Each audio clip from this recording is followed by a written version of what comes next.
Profesör, siz Allah heyecanlanmayın. Axı, ne olub? Yok, ciddi bir şey yoktur. Ne için? Çok ciddidir. İndi Gestapo'nun gelip sizin skripkanızı aparacaklar. Necə? Bu məlumat sizin için hardan? Çok desin məlumatdır.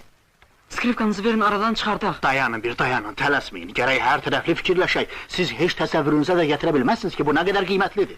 Deyirsən gəldilər.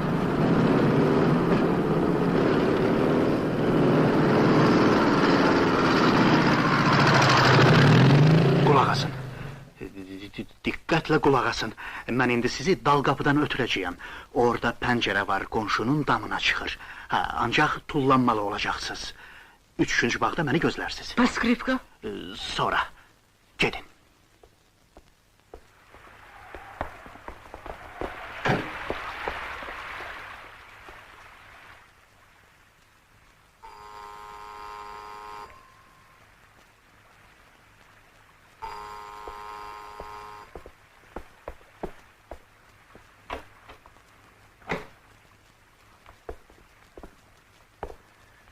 Akşamınız xeyir. Axşamınız xeyir.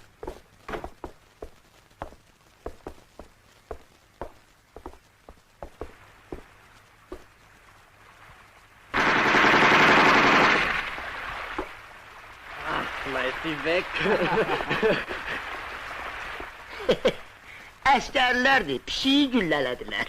Qabaqlarından keçib, nədir? Müharibə insanları kobudlaşdırır. Niyə belə baxırsınız, profesör? Yoxsa tanımadınız? Heç sizi tanımamaq olar, cənab Besfamilni. Biz ki bir yerdə işləmişik.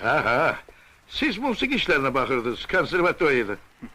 Buyurun, əyləşin. Siz də cənab Besfamilni təsərrüfat işlərinə baxırdınız. Sonra deyəsən tutub dama bastılar. Belə bir şey olmuşdu. Ancaq kim tutmuşdu? Komünistlər tutmuşdular. Özdə ne üçün?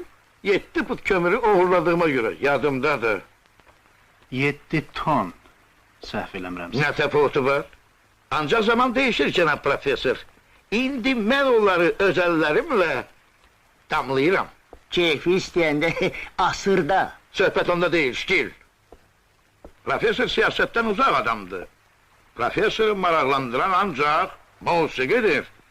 Musiqini də ki, hamı sevir. Çünki antiqa şeydir. Olmaya cənablar, siz bura gəlmişsiniz ki, musiqiyə qulaq asasınız. Bəs necə? Amma əvvəlcə biraz vursaydı heç olmaz.